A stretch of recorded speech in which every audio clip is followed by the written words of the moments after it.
सटतिला एकादशी की व्रत कथा।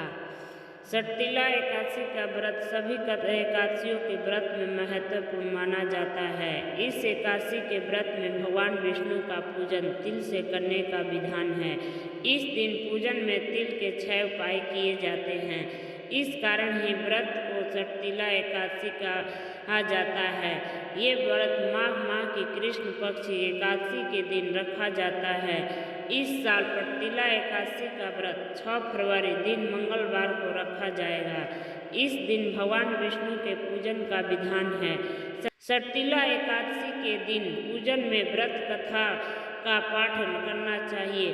पूजन के अंत में भगवान विष्णु की आरती करें और पारण के समय तिल का दान करें। ऐसा करने से भगवत कृपा की प्राप्ति होती है और सभी मनोकामनाएं पूर्ण होती है। आइए जानते हैं सटतिला एकादशी की व्रत कथा। प्राचीन काल में एक ब्राह्मणी रहती थी।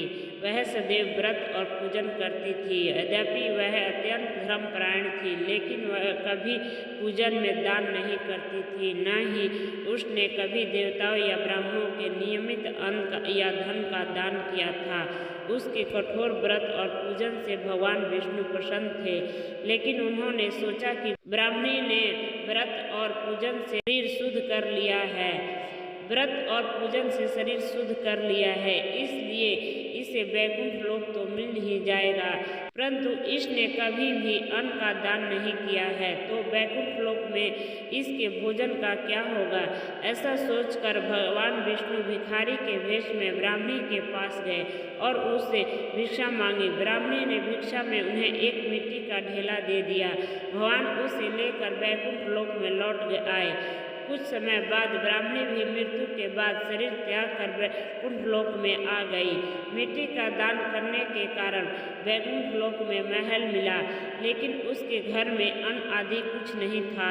ये सब देखकर वह भगवान विष्णु से बोली कि मैंने जीवन भर आपका व्रत और पूजन किया है, लेकिन मेरे घर में कुछ भी नहीं है। भगवान ने उनकी समस्या सुनकर कहा कि तुम वैकुंठ लोक की देवियों से मिलकर सटतिला एकादशी व्रत और दान का महत्व सुनो, उसका पालन करो। तुम्हारी सारी भूल गलतियां माफ होगी और मनोकामनाएं पूर्ण होगी। ब्राह्मणी ने देवियों से सटतिला एकादशी का महात्म सुना और इस बार व्रत करने के साथ तिल का दान किया। मान्यता है कि सटतिला एकादशी के दिन व्यक्ति जितने तिल का दान करता है, उतने हजार वर्ष तक वैकुंठ लोक में सुख पूर्वक रहता है। राधे राधे।